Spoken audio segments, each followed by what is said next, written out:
Tiga pemain PSM Makassar dipanggil memperkuat timnas Indonesia di Piala AFF 2022.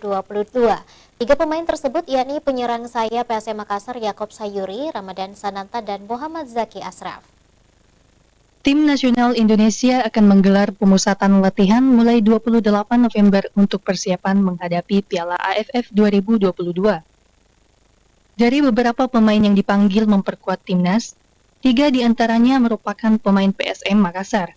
Mereka adalah penyerang sayap PSM, Yaakob Sayuri, Ramadan Sananta, dan pemain muda Muhammad Zaki Ashraf.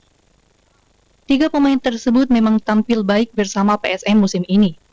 Karena performanya itu, pelatih timnas Indonesia Shin Tae-yong meliriknya dan memanggil mereka ke timnas. Sebelumnya, Piala AFF 2022 akan berlangsung mulai 23 Desember 2022 sampai 16 Januari 2023. Turnamen sepak bola antar negara Asia Tenggara itu wajib dimaksimalkan oleh Indonesia agar bisa kembali meraih gelar juara. Wahyu Saputra, Celebes TV.